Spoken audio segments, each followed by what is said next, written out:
নিচে বসার জন্য পাগল হয়ে যাচ্ছে। কোথায় বসবি তুই নিচে? তোমার স্টার্ট। বলো আজকে মেনুতে কি কি আছে? গন্তব্যস্থান দীঘা। একঘেয়ে জীবন কাটাতে কাটাতে আর ভালো লাগছিল না, তাই রনিকে বলাতে দুজন মিলে বেরিয়ে পড়লাম।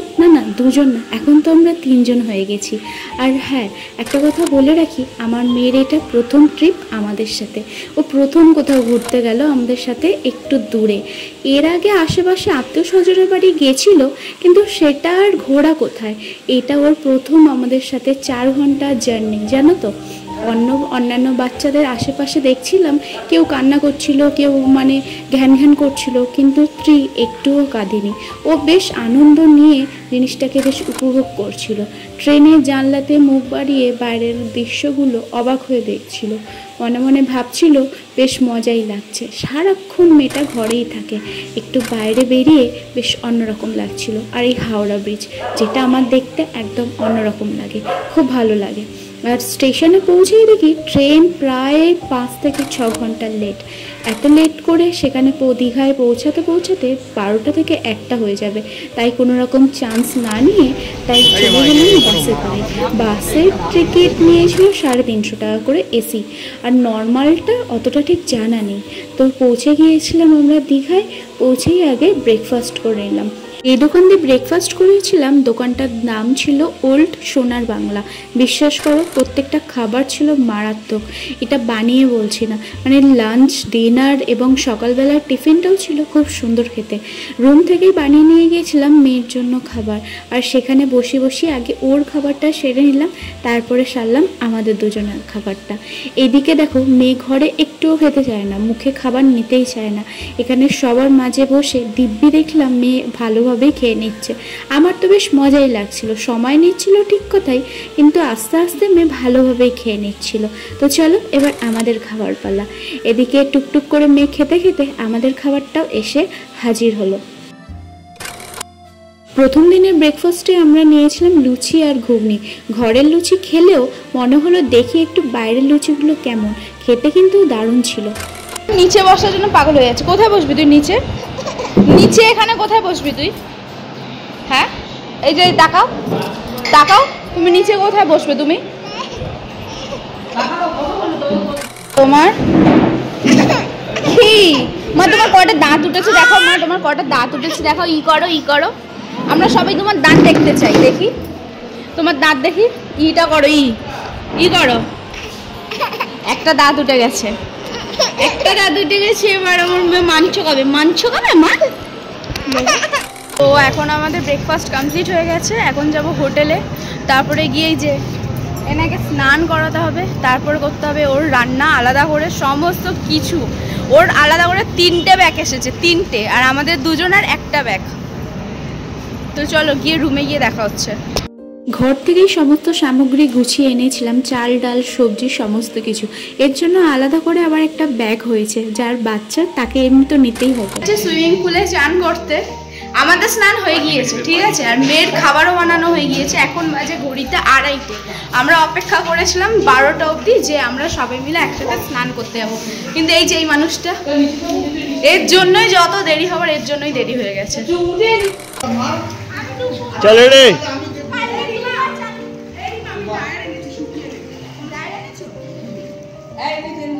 রেডি।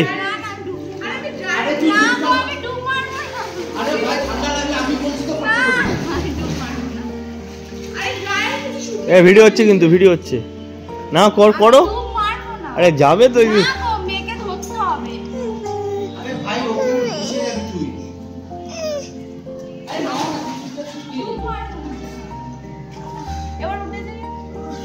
হয়ে গেছে। তো ধরো তাহলে, লাস্টে যখন ঘরে যাবে ডুবটা মেরে চলে যাবে, একটা ডুব। যাদের বাচ্চা হয়ে গিয়েছে, ঠিক আছে, এটাই হচ্ছে আর বড় প্রবলেম। একজন ধরলে একজন নামবে, আরেকজন ধরলে একজন, তাই তো মা? 3 জন মিলে একসাথে মজা করা যাবে না। তুমি কখন বড় হবে মা?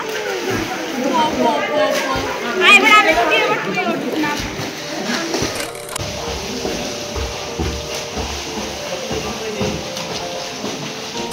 যেতে পারে। ঠিক আছে নাও রনি 1 2 3 4 স্টার্ট। কিন্তু সাঁতার দিতে হবে, হেঁটে হেঁটে গেলে হবে না। বাবা কি সাঁতার পড়লো। তুমি সারপ্রাইজড মা? হ্যাঁ তুমি সারপ্রাইজড হয়ে যাচ্ছ? সবাই কি করছে? সাঁতার। হাততালি, আমার মেয়ে হাততালি দিয়েছে। তোমাদের কাণ্ড কারখানা আমার মেয়ে খুশি হয়েছে। পড়ে নাও রনি স্টার্ট। এই সবাই মিলে একসাথে নাও 3 2 1 স্টার্ট। একসাথে হলো না। ঘড়িতে বাজে 2:30, খাওয়ার কোনো পাত্তা নেই। এই কেমন হচ্ছে মা? মজা হচ্ছে তোমার? হ্যাঁ, তোমার কি মজা হচ্ছে? কত মজা হচ্ছে বলো তো একটু। হাইজো বাবা বাবা বাবা বাবা বলো মা, বাবা। নাও হ্যাঁ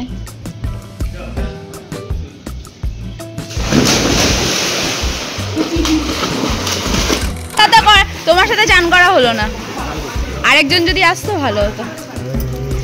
ঝুঁকো না।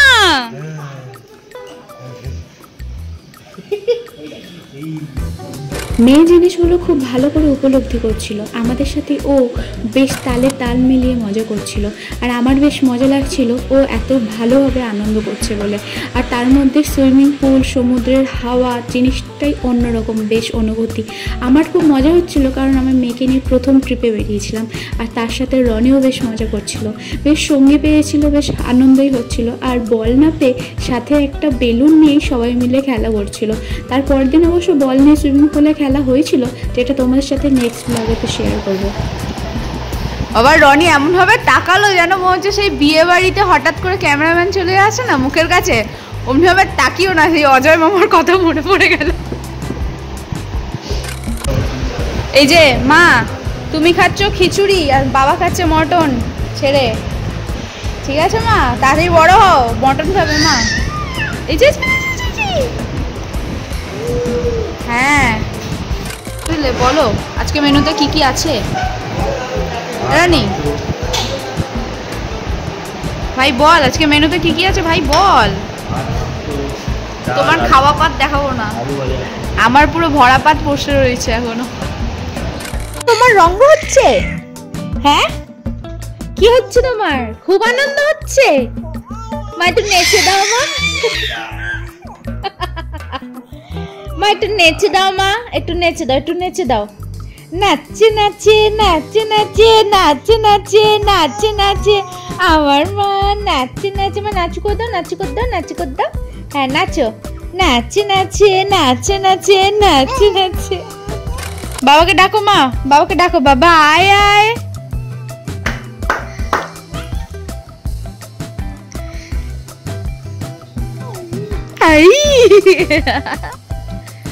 হেভি মজা হচ্ছে মা তোমার?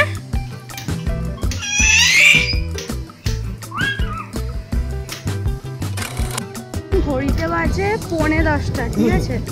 তো মেয়ে ঘুমিয়ে পড়েছিল 5:30। এত টানা ঘুম ও দিয়েছে যে এতটা টানা ঘুম ও ঘরেও দেয় না, যেখানে আমি চাই যে হ্যাঁ ও ঘরে ঘুমাক, কিন্তু ঘরেই ঘুমায় না। আর এখানে আমি চাইছি যে ও কম ঘুমাক, যাতে আমরা ঘুরতে যেতে পারি। 5:30 ঘুমিয়েছি আমি, হয়তো 7টার মধ্যে উঠে যাবে। দেখো উঠেছে এখন 9:30 উঠেছে, আর বেরোতে 15 মিনিট হয়ে গিয়েছে। দুপুরে যেই ড্রেসটা পরেছিলাম সেটা পরেই নর্মালি লিপস্টিক লাগিয়ে বেরিয়ে যেতে হয়েছে। কি করবো? তো চলো সমুদ্রে গিয়ে তোমাদের সাথে দেখা হচ্ছে। তো এখন রাত্রি 10টা, দীঘা দেখো পুরো রাস্তা খালি, শুধু আমার মেয়ে আছে।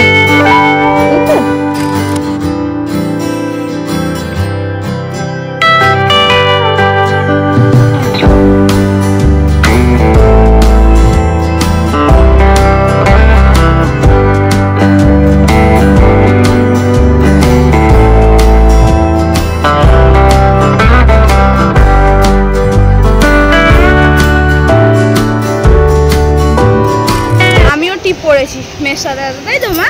তুমি আমাকেও টিপ পরিয়ে অনেক দিন পরে যখন বাইরে বেরোবে না, তখন জিনিসগুলো আলাদাই অন্যরকম আনন্দ উপভোগ করবে। হোক সেটা অল্প সময়ের জন্য হোক, বা সেটা অনেক কাছাকাছি জায়গা, বা বিশাল বড় কিছু দৃশ্য নয়, প্রত্যেকটা জিনিস তুমি উপভোগ করবে। আর প্রায় আমরা 3 বছর পরে বাইরে বেরিয়েছিলাম, জিনিসগুলো বেশ আলাদাই মজাই লাগছিল। আর তার সাথে উপরি পাওয়া হচ্ছে আমার মেয়ে, ওর প্রথম ঘুরতে যাওয়া এটা আমাদের সাথে, সেটা তো একটা আলাদাই মজা। দেখো কালকে দিন তাড়াতাড়ি উঠবে, ঠিক আছে? এত দেরি করে ঘুমালে কিন্তু হবে না, তাহলে সব মিস হয়ে যাবে, আমরা কিচ্ছু দেখতে পারবো না। এত দেরিতে এসছি যে কিচ্ছু দেখতে পাইনি, পুরো ফাঁকা, শুধু হাওয়া খেয়ে বাড়ি যাচ্ছে। এত দেরি করে ঘুমালে হবে না। সমুদ্র ঘোরাটা না আজকে ঠিক মনের মতো হয়নি। কিছুক্ষণের জন্য গিয়েছিলাম, মেয়ে ঘুমিয়ে পড়েছিল। আসলে সারাটাক্ষণ বাস জার্নি করেছে, প্রায় 4 ঘন্টার বেশি, কষ্ট তো ওর হয়েছেই। তাই জন্য মেয়ে যখন ঘুমাচ্ছিল, আমি আর রনি কেউই ওকে ঠেলে আর তুলিনি। ভাবলাম থাক, ঘুমাচ্ছে ঘুমাক, অনেকটা জার্নি করে এসেছে, প্রথম ট্রাভেল বলে কথা। তাই রাত 10টা হলেও, সেই একটুখানি হলেও সেই সময় গিয়েছিলাম। আর সেখান থেকে ছোট ভাইটাও একটা বল কিনেছিল, সেটা দিয়ে মেয়ে দেখলাম দিব্যি বেশ মজা করে খেলছে। তারপর রাতের ডিনারটা কমপ্লিট করে আজকে ব্লগটা এইটুকুই করি, কালকে আবার দেখা হবে।